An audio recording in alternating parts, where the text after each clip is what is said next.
할렐루야. 예수 그리스도 이름으로 하나님 말씀 증거하겠습니다. 우리 다 같이 하나님 말씀 사무엘상 8장 1절부터 22절까지 말씀을 다 같이 찾겠습니다. 하나님 말씀 사무엘상 8장 1절부터 22절까지 말씀 가운데서 우리 1절부터 9절까지 말씀을 한 절씩 교독하겠습니다. 사무엘상 8장 1절. 사무엘이 늙음에 그 아들들로 이스라엘 사사를 삼으니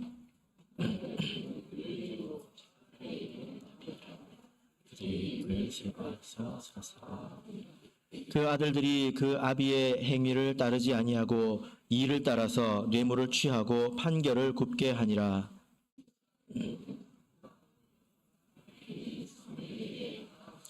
그에게 이르되 보소서, 당신은 늙고 당신의 아들들은 당신의 행위를 따르지 아니하니 열방과 같이 우리에게 왕을 세워 우리를 다스리게 하소서 한지라.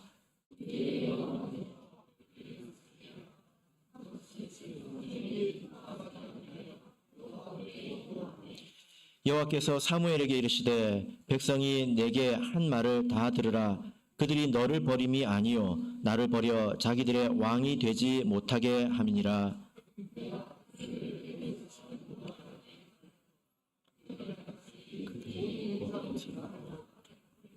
다른 신들을 섬김같이 내게도 그래하는. 같이 읽겠습니다. 그러므로 그들의 말을 듣되 너는 그들에게 엄히 경계하고 그들을 다스릴 왕의 제도를 알게 하라. 아멘. 네, 오늘 이 시간은 백성이 왕을 요구하다라는 제목으로 하나님 말씀을 전하도록 하겠습니다. 영은회나 단기신학 이렇게 성경을 배울 때에 그 과목 가운데 성서질이라는 과목이 있습니다. 하나님께서 이스라엘 백성들을 애굽에서 건져내셔서 약속의 땅으로 인도하셨죠. 그런 가운데서 지나갔던 광야라든지 또 이 가나안 땅, 이런 땅이 과연 어떤 땅인가, 어떤 곳인가, 이런 것을 배우는 시간인데요. 출애굽기 3장 8절을 보시면 그 땅에 대해서 이렇게 말씀하고 있습니다. 출애굽기 3장 8절을 보시면요, 내가 내려와서 그들을 애굽인의 손에서 건져내고 그들을 그 땅에서 인도하여 아름답고 광대한 땅, 젖과 꿀이 흐르는 땅, 곧 이렇게 말씀을 하고 있습니다. 하나님께서 주시는 이 약속의 땅을 어떻게 표현하고 있습니까? 아름답고 광대한 땅, 젖과 꿀이 흐르는 땅, 이렇게 표현을 하고 있습니다. 그런데 만약에 여러분이 지금 그곳을 간다면 크게 공감하기는 좀 어렵지 않을까 이렇게 생각이 되는데요. 이것은 그때의 눈과 또 시각으로 또 해야 되는 말씀이죠. 그리고 이 가나안 땅이라는 이곳이 위치가 참 절묘한데요. 그 위치를 보시면 왼쪽에는 큰 바다가 있고 오른쪽에는 사막이 있습니다. 갈 수 있는 곳은 위쪽 아래쪽밖에 없죠. 그죠? 그런데 위아래로 역사상 초강대국들이 그 위아래에 있습니다. 그리고 이 가나안 땅이라고 한 것도 사실은 빈 땅이 아니라 출애굽기 3장 8절에서 보시는 것처럼 여러 족속이 이미 자리 잡고 살고 있지 않습니까? 이제 하나님께서 그런 땅을 주셨다는 거예요. 하나님께서. 그래서 이 땅은 항상 싸워야 하고 또 항상 긴장해야 되는 그런 곳입니다. 그리고 한번 얻었다고 해서 계속 그것을 가지고 있는 것도 아니에요. 언제든지 다시 잃어버릴 수 있는 그런 땅이기도 하다는 것입니다.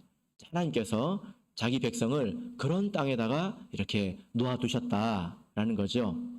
하나님께서 자기 백성을 이렇게 가나안이라는 곳에 의도적으로 이렇게 두셨는데요.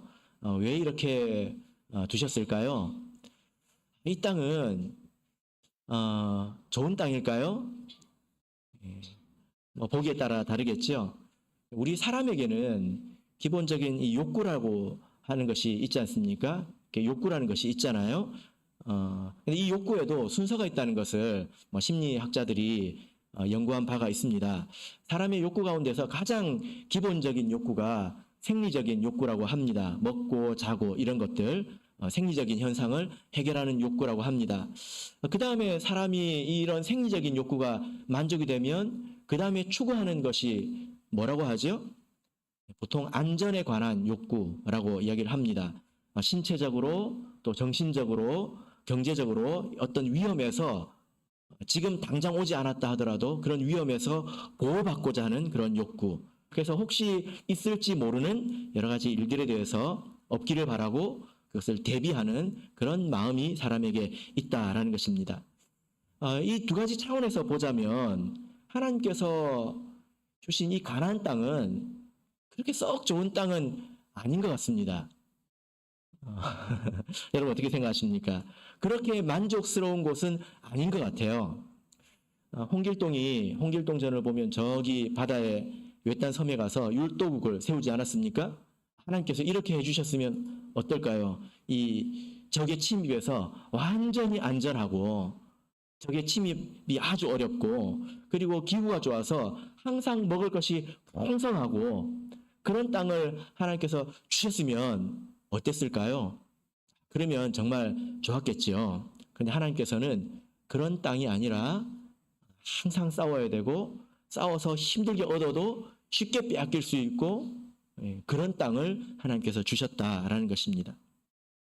하나님은 지금도 그러한 하나님이시죠. 우리를 가나안 같은 곳에 놓으시는 하나님이십니다. 살아보니 아시겠습니까? 하나님은 우리를 가나안에 놓으신다. 이것을 이해하시겠습니까? 하나님께서 그렇게 하시는 데는 이유가 있죠. 그죠? 이유가 있습니다. 그런데 이것과 상관없이 하나님께서 우리를 이렇게 다스리시고 이런 곳에 두시는데 이것과 상관없이 우리 성도들은 어쩌면 항상 안전하고 하나님 없이도 안전하고 또 항상 만족스러운 그런 삶을 꿈꾸고 그런 삶을 향해서 막 찾아가려고 하고 있지 않습니까? 그럴 수도 있지 않습니까? 그런 삶을 동경하고 그런 삶을 얻기를 갈구하고 찾아간다는 거예요. 그러니까 하나님의 그 통치 방식과는 좀 거리가 있죠. 그죠? 사실 이것은 일종의 시험입니다. 내가 이런 삶을 사모하는 것. 이게 사실 시험입니다.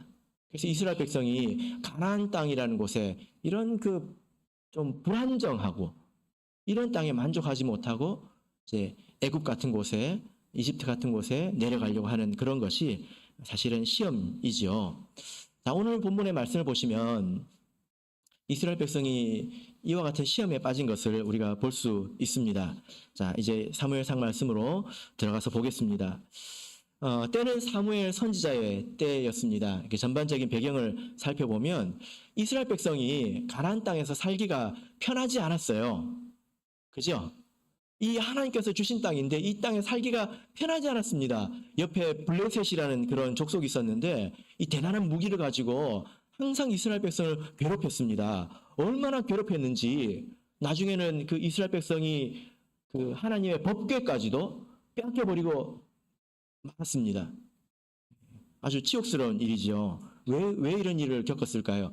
하나님의 백성인데 왜 이런 힘든 일을 겪고 삶이 힘들고 이런 치욕스러운 일까지 겪었느냐? 왜 그렇습니까? 사실 하나님이 없어서 그런 게 아니죠. 죄가 많아서 그렇습니다.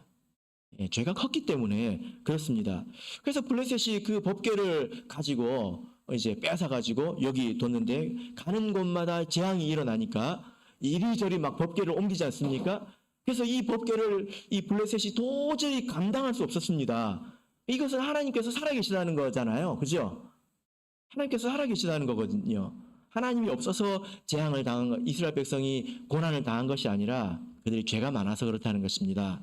그래서 블레셋이 그 법궤를 다시 이스라엘로 돌려보냅니다. 이스라엘 백성이 그것을 보고 생각이 많아지지 않겠습니까? 왜 우리가 이렇게 고통을 당할까? 하나님이 이렇게 강한 하나님이 살아계신데 왜 우리가 이렇게 고난을 당할까? 하고 7장 20절을 보시면요. 7장 2절을 보시면요. 이렇게 말씀하고 있습니다. 괴가 이 법궤를 말합니다. 괴가 기럇 이아림에 들어간 날부터 20년 동안을 오래 있은지라 이스라엘 온 족속이 여호와를 사모하니라. 20년간 법궤를 사모했다는 것입니다. 여전히 블레셋의 압제 속에서 하나님의 도우심을 바라보는 20년. 여러분, 이 20년이 어떤 시간이었을까요? 한번 하나님께서 왜 이런 20년을 보내게 하셨는지 곰곰이 생각해 보시길 바랍니다. 이것은 회개의 시간이고 보충하는 시간이고 확인하는 시간이지요. 그죠? 이렇게 20년이 지났습니다. 20년이 지나가지고 사무엘 선지자가 미스바에서 온 이스라엘 민족을 모읍니다. 그리고 그들로 우상을 버리고 회개하게 하죠. 사실 이 준비가 20년간 된 것입니다. 이른바 미스바 대성회라는 곳인데 이스라엘 민족이 다 모였습니다. 다 모여가지고 전쟁을 하려고 했을까요? 그게 아니죠. 하나님 앞에 우리가 회개하자. 하나님 앞으로 우리가 돌아가자. 그런 뜻이었습니다. 그렇게 다 모였을 때 블레셋이 잔뜩 긴장했습니다. 저 인간들이 왜 모였을까? 저렇게 다 모였을 때 가서 한 번에 그냥 싹 쓸어버리자 하고 블레셋이 쳐들어옵니다. 이때 이 이스라엘 백성은 민족이 한 번에 멸절 당할 수 있는 그런 위기를 맞게 됩니다. 싸울 준비가 안 됐거든요. 회개하러 모였는데 갑자기 전쟁을 해야 합니다. 그때 어떤 일이 있었습니까? 사무엘상 7장 10절을 보시면요. 9절 10절을 보시면 사무엘이 젖먹는 어린 양을 취하여 온전한 번제를 여호와께 드리고 이스라엘을 위하여 여호와께 부르짖음에 여호와께서 응답하셨더라. 사무엘이 번제를 드릴 때에 블레셋 사람이 이스라엘과 싸우려고 가까이 오매 그날에 여호와께서 블레셋 사람에게 큰 우레를 발하여 그들을 어지럽게 하시니 그들이 이스라엘 앞에 패한지라. 하나님께서 큰 우레를 올리셔서 그들로 어지럽게 하셨다는 것입니다. 그들을 도우셔서 이스라엘이 승리할 수 있었다라는 것입니다. 이것을 계기로 해서 사무엘이 이스라엘의 전체 지도자가 되죠. 그리고 그렇게 이스라엘 백성을 다스린 지 20년이 약 20여 년이 흘렀습니다. 그리고 어떤 일이 있었을까요? 바로 오늘 본문의 이야기입니다. 그 후에 이런 미스바에서 큰 승리를 맛보고 20년이 지난 후에 사무엘이 다스린 이후에 백성이 요구합니다. 무엇을 요구합니까? 사무엘에게 왕을 세워달라고 요구합니다. 언제 그런 일이 있었을까요? 이때 어떤 일이 있었기 때문일까요? 자, 1절부터 3절을 보겠습니다. 이것이 배경인데요. 자, 1절 3절 같이 읽겠습니다. 시작. 사무엘이 늙음에 그 아들들로 이스라엘 사사를 삼으니 장자의 이름은 요엘이요 차자의 이름은 아비아라. 그들이 브엘세바에서 사사가 되니라. 그 아들들이 그 아비의 행위를 따르지 아니하고 이를 따라서 뇌물을 취하고 판결을 굽게 하니라. 사무엘이 늙었습니다. 그리고 이 이스라엘의 최남단이라고 할 수 있는 이 브엘세바에서 자기의 두 아들을 사사가 되게 하지요. 이 두 아들은 브엘세바의 이제 지역 사사가 됩니다. 브엘세바는 굉장히 바쁜 곳이고, 그리고 이 사무엘이 다니기는 너무나 또 멀었기 때문에 아마 그쪽에 도우는 일꾼으로 세운 것 같습니다. 근데 이 두 아들의 행실이 어떻습니까? 굉장히 좋지 못하지요. 아무리 변론을 하려고 해도 변론할 수 없는 그런 문제가 있습니다. 어떤 문제가 있습니까? 뇌물을 받고 판결을 굽게 한다. 이렇게 말씀을 하고 있습니다. 이 말씀을 이렇게 표현을 보면 누가 생각이 납니까? 다른 두 아들이 생각이 나죠. 누구 아들이 생각납니까? 엘리의 두 아들이 생각납니다. 생각을 안 하려고 해도 이 엘리의 두 아들이 생각이 납니다. 좀 당황스럽죠. 이 두 아들을 어떻게 이렇게 자기를 이은 사무엘과 같이 훌륭한 선지자가 어떻게 이 두 아들을 이렇게 세웠는지 좀 이상합니다. 그런데요, 성경은 이 점에 대해서는 그 이후로 아무 말이 없습니다.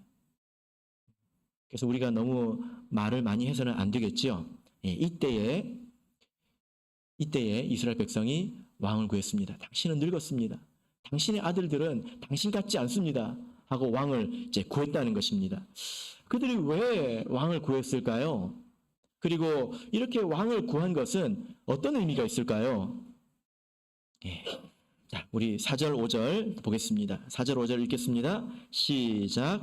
이스라엘 모든 장로가 모여 라마에 있는 사무엘에게 나아가서 그에게 이르되 보소서 당신은 늙고 당신의 아들들은 당신의 행위를 따르지 아니하니 열방과 같이 우리에게 왕을 세워 우리를 다스리게 하소서 한지라. 예. 이스라엘 백성의 대표들이 와서 이제 왕을 구하고 있는데요. 그 이유가 무엇입니까? 당신은 늙었습니다. 이제 늙었습니다. 그리고 당신의 후계자가 타락했습니다. 이렇게 이야기를 하고 있습니다. 이것은 사실이지요. 틀림없는 사실이죠.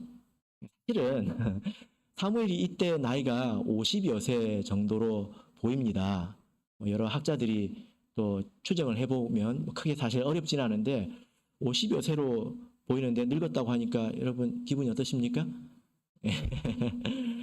왜냐하면 제사장으로 보자면 은퇴할 나이거든요. 제사장은 30살부터 50세까지 섬기니까 또 이렇게 말할 수도 있습니다. 사무엘은 지금 8장이지 않습니까? 8장에서 늙었다는 소리를 들었는데 사무엘상 25장에서 사무엘이 이제 죽습니다. 아주 늙은 나이는 아니죠. 그러나 또한 뭐 거짓은 아닙니다. 이 이스라엘 백성이 사무엘에게 이렇게 요청한 것이 사실입니다. 사실을 근거로 하고 있습니다. 그러나 정말 그들의 요구가 진실한 것일까요? 그들이 한 말이 진실한 것일까요? 진실한 말일까요? 그들의 요청이 굉장히 합당하게 들리지만 이것이 핑계인지 그리고 아니면 진실한 요구인지 하나님은 아십니다. 그죠? 자, 6절, 7절을 보겠습니다. 여기 보면 하나님께서 모든 것을 아시고 하시는 말씀이 있는데요. 자, 6절, 7절을 보겠습니다. 6절, 7절 읽겠습니다. 시작. 우리에게 왕을 주어 우리를 다스리게 하라 한 그것을 사무엘이 기뻐하지 아니하여 여호와께 기도하매 여호와께서 사무엘에게 이르시되 백성이 내게 한 말을 다 들으라. 그들이 너를 버림이 아니요 나를 버려 자기들의 왕이 되지 못하게 함이니라. 예, 여기에 진실이 있습니다. 하나님께서 그들이 사실을 말하고 있지만 그 사실을 가지고 진실을 숨기고 있다는 것입니다. 그들의 진실은 무엇입니까? 그들이 너를 버림이 아니요 나를 버려 자기의 왕이 되지 못하게 하는 것이다. 이렇게 말하고 있습니다. 이 말의 뜻이 무엇입니까? 이스라엘 백성이 사무엘을 버렸다는 것입니다. 그러나 사무엘을 버렸지만 사무엘이 하나님의 뜻대로 다스린 것이기 때문에 사실 사무엘을 버린 것이 아니라 하나님을 버렸다. 이렇게 말하고 있는 것입니다. 이 말씀을 가지고 생각해 보자면 이것이 하나님의 판단이기 때문에 하나님께서 보신 진실이기 때문에 이 말씀을 통해서 생각해 보자면 사무엘이 늙었다. 그의 아들이 타락했다라고 하는 것은 핑계이고 그것은 명분에 불과하다는 것입니다. 사실이지만 그러나 진실은 따로 있다는 것입니다. 그 진실이 무엇입니까? 사무엘이 다스리는 것이 마음에 안 들었다는 것입니다. 사무엘의 통치 방식이 마음에 들지 않았다는 거예요. 마치 모세가 겪은 일과도 같습니다. 미리암과 아론이 이 모세 다스리는 것이 마음에 들지 않았을 때 어떤 구실을 삼았죠. 구실을 건수를 잡지 않았습니까? 그게 뭐였죠? 모세가 구스 여인을 아내로 삼았다는 것입니다. 그것은 빌림이고 건수를 잡은 것입니다. 그죠? 그래서 이 사실 이것과 같이 그들이 합당한 말을 한 것 같지만 그리고 그것이 정말 나라를 위한 것처럼 말하는 것 같지만 그 이면에 이런 진실이 있다라는 것입니다. 여러분, 그래서 그들이 왕을 요구할 때 하는 말을 잘 들어보시길 바랍니다. 그들이 뭐라고 요구를 하고 있습니까? 5절을 보시면요. 중간부터 보시면 열방과 같이 우리에게 왕을 세워 우리를 다스리게 하소서 이렇게 말하고 있습니다. 누구와 같이? 열방과 같이. 열방이 어딥니까? 다른 나라들처럼 이렇게 말을 하고 있습니다. 그리고 이 말의 뜻이 사실 20절에 나와 있는데요. 20절을 같이 보겠습니다. 20절 같이 읽겠습니다. 시작. 우리도 열방과 같이 되어 우리 왕이 우리를 다스리며 우리 앞에 나가서 우리의 싸움을 싸워야 할 것이니이다. 왜 왕을 세워달라고 하고 있습니까? 싸움 때문이죠. 그게 이런 것입니다. 다른 나라를 보니까요, 왕이 있어요. 왕이 절대적인 권력을 가지고 그 나라의 모든 힘을 모아서 일사불란하게 조직을 정비하고 일사불란하게 전쟁을 준비하고 있다는 것입니다. 다른 나라들을 보니까 그래서 그 왕이 자기들을 위해서 싸우고 그 나라를 안전하게 지켜주는 그런 모습을 보고 이제 부러웠던 거예요. 이게 이해가 되십니까? 이해가 되십니까? 다른 나라들 보니까 부럽고 그리고 그 나라들이 왕을 중심으로 그렇게 전쟁 준비를 해가지고 힘을 키워서 언제 우리나라를 쳐들어올지 우리가 정말 안전할지 이걸 확인할 수가 없는 거예요. 확신할 수가 없는 것입니다. 그런데 사무엘을 보니까 뭐 하고 있습니까? 다른 나라 왕들은 그 나라의 힘을 딱 모아가지고 힘을 딱 키우고 있는데요. 사무엘을 보면 뭐 하고 있습니까?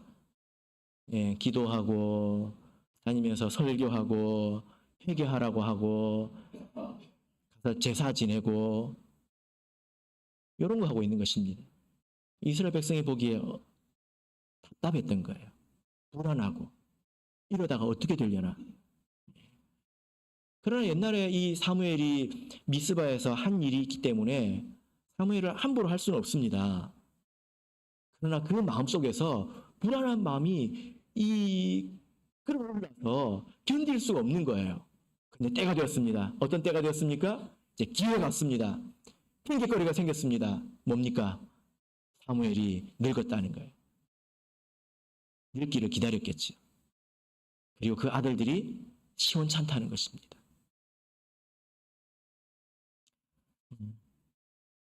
당신이 죽으면 당신 같은 선지자가 나올지 어떻게 압니까? 당신 아들 좀 보세요. 이런 말이 아니라는 것입니다. 그러나 하나님께서는 모든 것을 다 아셨죠. 문제가 무엇입니까? 매번 하늘을 쳐다봐야 되는 불안함이 싫었던 것입니다.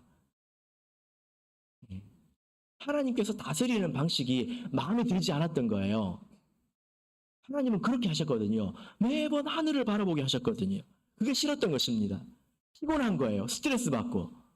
그러니까 그런 것 없이 좀 안정적으로 그리고 편안하게 그렇게 살고 싶었던 겁니다. 왜 하나님은 우리를 이렇게 불안정한 곳에 두셔가지고 항상 우리 죄를 돌아보게 하시고 우리가 하나님 앞에 어떤 허물이 있지 않나 근심하게 하고 하나님을 의지하지 않으면 어려운 일을 겪게 하시고 왜 하나님은 우리를 이렇게 피곤하게 하시는가? 좀 이런저런 생각 없이 마음 편하게 좀 지냈으면 좋겠다. 이 마음인 거죠. 훌륭한 왕이 와가지고 우리를 좀 잘 지켜줬으면 좋겠다. 우리를 허물하지 않고 그냥 잘 지켜줬으면 좋겠다. 그런 것 아니겠습니까? 여러분, 하나님은 그러나 그렇게 이스라엘 백성, 자기 백성을 두시지 않습니다. 그죠? 어떻게 두십니까? 가난에 두시죠. 지금도 마찬가지인데요. 하나님께서 우리로 이렇게 살게 하시는 이유가 무엇입니까? 여러분은 그것을 알고 받아들이십니까? 혹여 그런 삶이 싫어서 이스라엘 백성처럼 이방을 꿈꾸지는 않습니까? 하나님께서 이렇게 하시는 이유가 있습니다. 기독교 격언 가운데 이런 말이 있는데요. 뭐냐면은 고통을 견디는 사람은 많으나 풍요를 견디는 사람은 많지 않다. 무슨 말입니까? 삶에 고통이 오면 죽을 것 같지요. 어려움이 오면 죽을 것 같지요. 죽는 사람이 별로 없더라고요. 죽을 것 같아도 죽기 살기로 삽니다. 어떻게 삽니까? 열심히 기도하고 자기를 돌아보고 회개하고 거룩해집니다. 그런 사람들이 많습니다. 계속 생각하게 되고. 물론 시험에 넘어지는 사람도 있지요. 그러나 풍요가 오면 어떻게 됩니까? 풍요를 견디는 사람은 없습니다. 풍요를 감당하는 사람은 별로 없습니다. 우리 신명기 8장을 보겠습니다. 신명기 8장 12절을 보겠습니다. 신명기 8장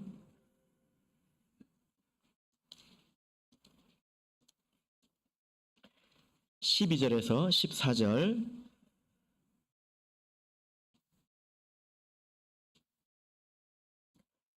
같이 읽겠습니다. 신명기 8장 12절에서 14절 같이 읽겠습니다. 시작. 내가 먹어서 배불리고 아름다운 집을 짓고 거하게 되며 또 내 우양이 번성하며 내 은금이 증식되며 내 소유가 다 풍부하게 될 때에 두렵건대 내 마음이 교만하여 내 하나님 여호와를 잊어버릴까 하노라. 예. 하나님께서 두려워하시는 게 있네요. 뭡니까? 자기 백성이 이렇게 될까봐 두려워하고 있습니다. 내가 배불리 먹어서 부족한 것이 없을 때에 다 풍부하게 될 때에 두렵건대 사람의 마음이 교만해질 수 있다는 것입니다. 그래서 여호와를 잊어버릴 수 있다는 겁니다. 자기를 돌아보는 것, 말씀으로 자기를 비추어 보는 것, 이것을 잃어버릴 수 있다는 것입니다.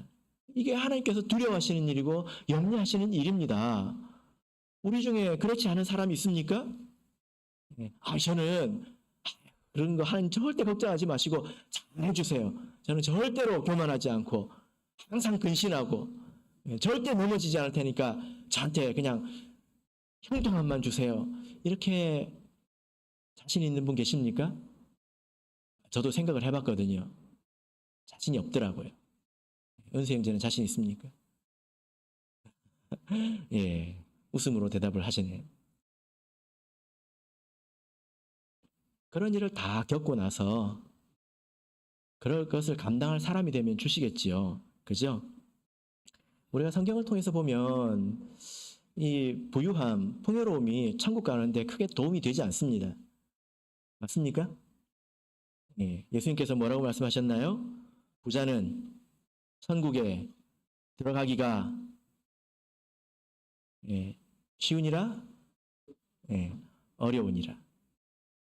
부자는 천국에 들어가기가 어려우니라. 우리가 지금 어제까지 계시록에 있는 7교회를 봤는데요. 참 묘한 것이 핍박이 없고 어려움이 없는 교회가 2군데가 있었습니다. 그런데요, 예수님께 하나도 칭찬받지 못하고 책망만 받은 교회도 또 2군데예요. 재밌는 거는 이 2개가 같다는 것입니다. 아무런 어려움이 없고 시험도 없고 핍박도 없고 그런 교회가 잘 될 것 같죠. 한 교회는 살았다 하는 이름은 가졌으나 죽었다는 책망을 들었고요. 한 교회는 내가 너를 입에서 토하여 내치리라 이렇게 하셨습니다.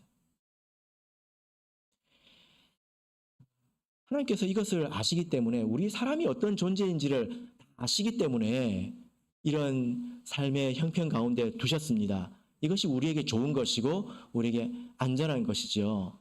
그죠? 하나님께서 아주 이 고약해서 우리가 잘된 꼴을 못 봐가지고 그렇게 하시는 분 아닙니다. 우리의 안전을 위해서 그런 것이죠. 그 가운데서 그런 형편 가운데서 하나님을 의지해서 항상 살아나가도록 하나님을 힘입어서 살아나가도록 그것을 배우도록 하셨습니다. 그래서 이스라엘 백성이 가나안에 들어갈 때 어떤 일이 있었습니까? 여리고에서 전투했지요.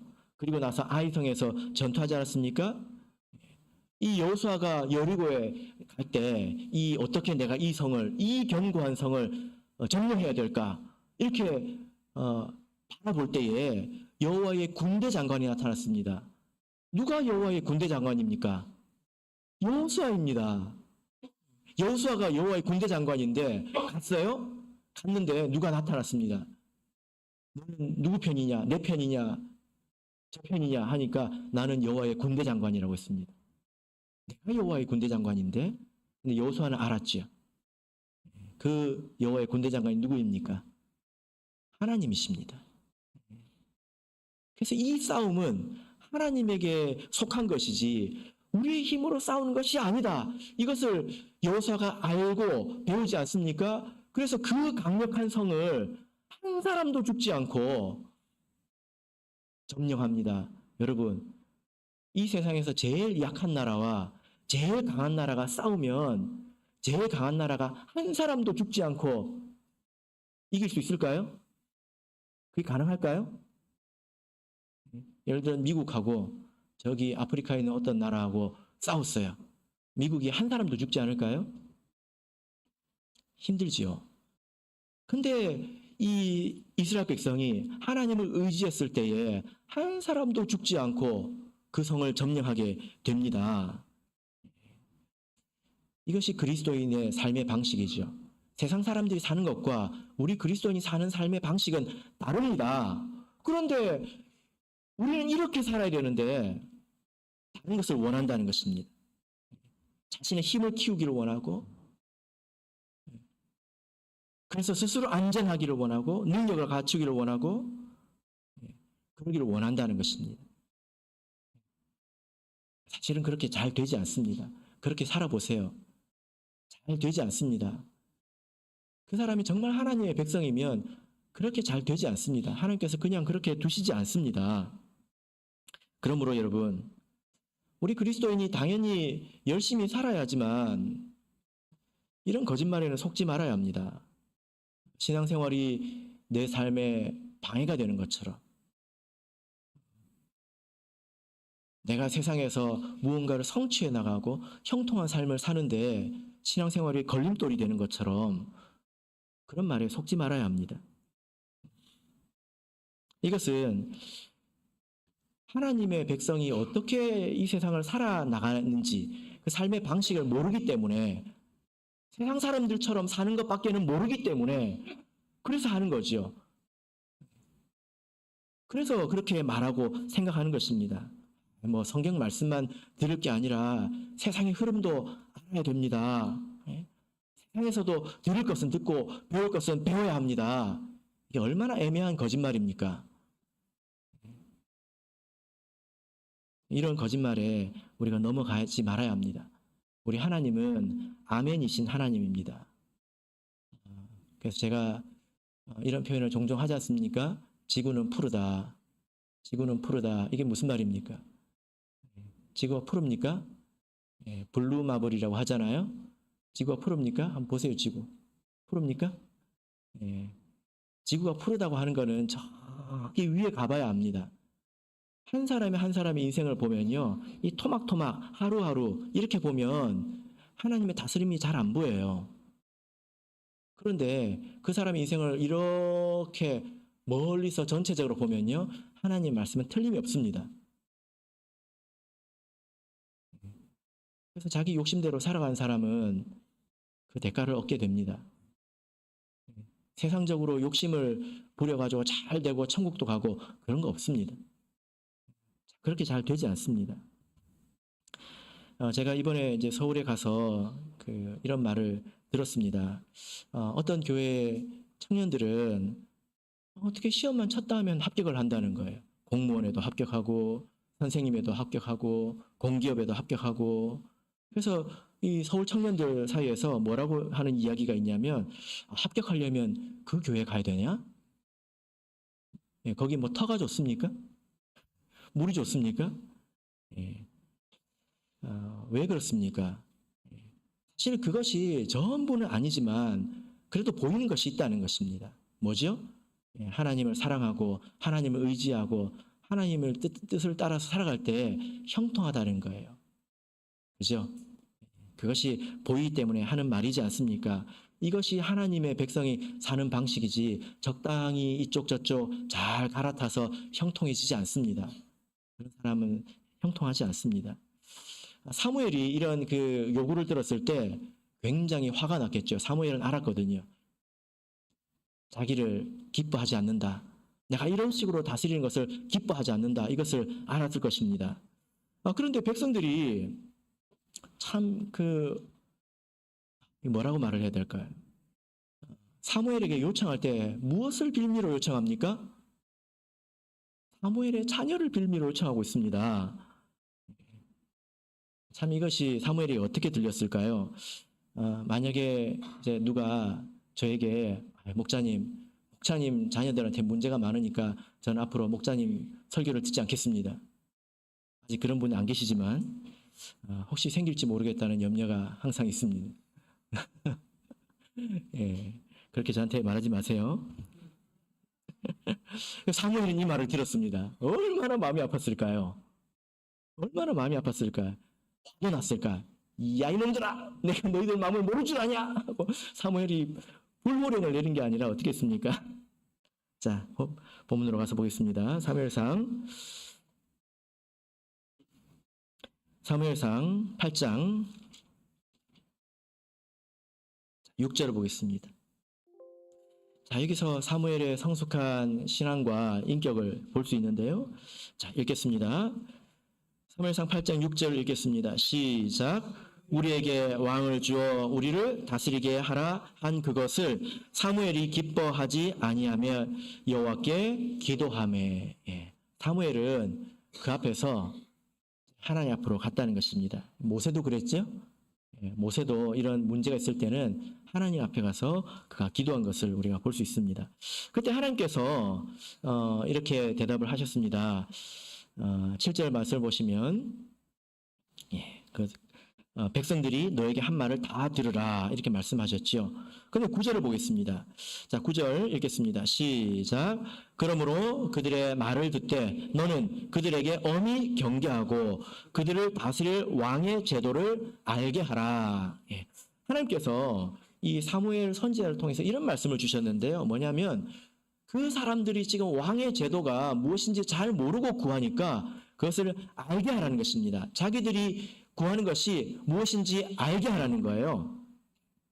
그들이 본 것은 겉모습이지 않습니까? 왕이 절대적인 권력을 가지고 나라의 힘을 모아서 군대를 정비해서 자기 나라를 지키고 다른 나라를 정복해서 풍요에 풍요를 더하고 이건 겉에서 본 모습이지 않습니까?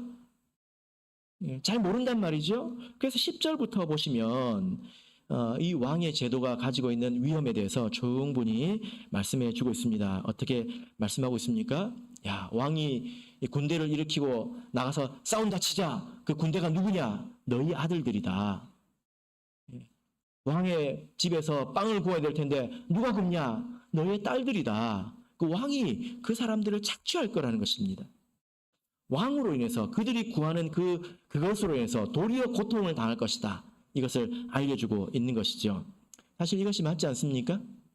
나중에 보면 이 왕으로 인해서 백성이 고통을 겪는 문제가 많이 나옵니다. 아합 왕을 볼까요? 이 아합 왕은 겉으로는 나라를 풍성하게 만든 왕이지만 이방신을 그 나라 안에 들어와 가지고 하나님의 저주를 받게 만들었습니다. 왕이 그랬다고요. 그리고 이 아합 왕이 나봇의 포도원을 뺏지 않습니까? 왕이 그랬단 말입니다. 여러분, 그래서 이 말씀을 우리가 보면 우리가 하나님께 기도할 때에 우리가 참 신중해야 되겠다 이런 생각을 하게 됩니다. 그죠? 하나님께서 꼭 좋은 것만 들어주시는 건 아니라는 거예요. 우리가 구하는 것이 항상 좋기 때문에 들어주는 것은 아니라는 것입니다. 때로는 워낙 간청하기 때문에 그래서 들어주시기도 한다는 것입니다. 그죠? 그죠? 예. 그러나 그것으로 인해서 어려움이 생기는 것은 어떻게 될까요? 자, 18절 보겠습니다. 18절 읽겠습니다. 시작. 그날에 너희가 너희 택한 왕을 인하여 부르짖되 그날에 여호와께서 너희에게 응답지 아니하시리라. 하나님께서 무엇을 말씀하고 계십니까? 그것으로 인해서 생긴 결과는 스스로 감당해야 된다는 것입니다. 그러니까 우리가 기도하고 내가 선택하고 구한 것에 대해서 우리가 신중해야 되겠다, 이런 생각이 들죠? 그죠? 예. 여러분이 감기가 걸렸을 때 낫게 해달라고 해야 될까요? 이것도 생각해 봐야 되겠죠. 그죠?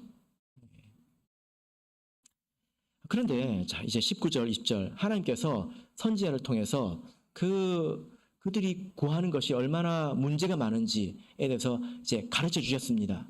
그때 이스라엘 백성은 어떻게 반응할까요? 19절, 20절 읽겠습니다. 시작. 백성이 사무엘의 말 듣기를 거절하여 가로되 아니로소이다. 우리도 왕이 있어 하리니 우리도 열방과 같이 되어 우리 왕이 우리를 다스리며 우리 앞에 나가서 우리의 싸움을 싸워야 할 것이니이다.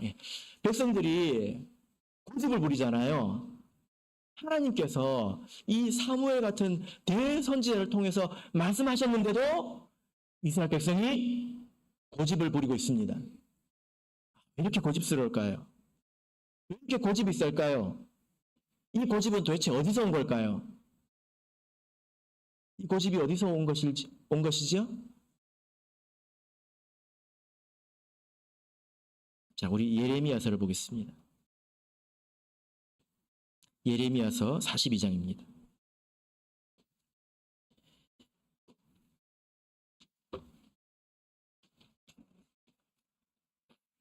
예레미야서 42장 15절에서 17절 보겠습니다. 예레미야 42장 15절에서 17절. 여러분, 사람이 참 이렇게 고집스러운 면이 있잖아요. 하나님께서 오셔서 말씀해 주시면 들을 것 같은데 사람이 그렇지는 않습니다. 죽은 나사로가 와서 말을 해도 고집 부리는 게 사람이거든요. 이 고집이 어디서 왔을까요? 여기 하나의 근원에 대해서 말씀을 하고 있는데, 자, 우리 같이 보겠습니다. 15절부터 17절까지 우리 천천히 읽겠습니다. 시작. 너희 유다의 남은 자여 이제 여호와의 말씀을 들으라. 만군의 여호와 이스라엘의 하나님이 이같이 말씀하시되 너희가 만일 애굽에 들어가서 거기 거하기로 고집하면 너희의 두려워하는 칼이 애굽 땅으로 따라가서 너희에게 미칠 것이요 너희의 두려워하는 기근이 애굽으로 급히 따라가서 너희에게 임하리니 너희가 거기서 죽을 것이라. 무릇 애굽으로 들어가서 거기 우거하기로 고집하는 모든 사람은 이같이 되리니 곧 칼과 기근과 연병에 죽을 것인즉 내가 그들에게 내리는 재앙을 벗어나서 남을 자 없으리라. 자, 여러분 여기 보면 애굽에 가서 내가 살아야 되겠다 하고 고집 부리는 사람들이 있습니다. 애굽 가야 된단 말이야. 가지 마라고 해도 애굽에 갈 거야. 계속 가서 거기서 살겠다고 고집 부리는 사람도 있습니다. 왜 이렇게 고집스러울까요? 왜 이렇게 고집스럽죠? 두려워서 그러고 있는 것입니다. 여기 있다가는 죽을 것 같으니까. 바벨론이 와가지고 자기를 칼로 찔러 죽일 것 같으니까. 그리고 여기 있다가는 기근이 와서 굶어 죽을 것 같으니까. 그 고통이 두려워서, 그것이 자기에게 올까봐 두려워서 나는 절대 안 돼. 나한테 말도 하지 마. 두려워서 이렇게 하고 있는 것입니다. 그러니까 하나님께서 뭐라고 말씀하십니까? 너희가 정말 그렇게 고집 부리면 너희가 두려워하는 그 칼과 그 기근이 너희를 급히 따라가서 그곳에서 너희를 죽게 할 것이다. 이렇게 말씀하고 있습니다. 말씀에 고집 부리는 사람이 있다면 하나의 근원이 바로 이 두려움이죠. 그런데 두려워하면요, 그 두려움이 나에게 옵니다. 그 두려움 때문에 한번 피해보세요. 정말로 그것 때문에 고통을 겪게 됩니다. 이게 하나님께서 백성들을 다스리는 것이죠. 네가 두려워해? 알았어, 내가 그걸로 정말 두렵게 해줄게. 두려워하지 마! 이게 하나님의 뜻이거든요. 하나님 믿고 그 자리에 있으라는 것입니다. 물론 이 고집이 정욕에서도 옵니다. 제대로 때깔나게 한번 살아보고 싶은 그런 마음에서도 고집이 오지요. 그러나 얼마나 될까 싶습니다. 사실은 이 두려움에서 고집이 오는데요. 이 칼과 기근과 연병에 죽을 것이라, 이 말씀은 나중에 계시록에서 나오는 말씀입니다. 말세의 백성도 칼과 기근과 연병에 죽을 것이라. 왜 죽습니까? 그들이 두려워하여 피하기 때문에 죽게 되는 것입니다. 사랑하는 성도 여러분, 여러분께서 뭔가 딱히 손에 잡히는 것이 없고 눈에 보이는 울타리가 없어서 이 세상을 좀 근심하면서 살고 계시지 않습니까? 그래서 내가 이것도 돼야 되고 저것도 돼야 되고 눈치 불구하고 내가 이것도 하나님 말씀 어기고, 내가 안전하려면 어쩔 수 없어, 저것도 어기고, 적당히 줄타기 하면서 살아가려고 하는 그런 마음은 없습니까? 두려워하는 것입니다. 그러면 정말로 그것으로 인해서 두려워하게 됩니다. 바라옵기는 하나님으로 여러분의 인생의 왕이 되게 하십시오. 그리하여서 하나님의 다스림을 받으시고 하나님께서 책임져 주시는 그런 인생을 살아가시기를 예수 그리스도 이름으로 축복합니다. 우리 다 같이 찬송하겠습니다. 432장 찬송하겠습니다.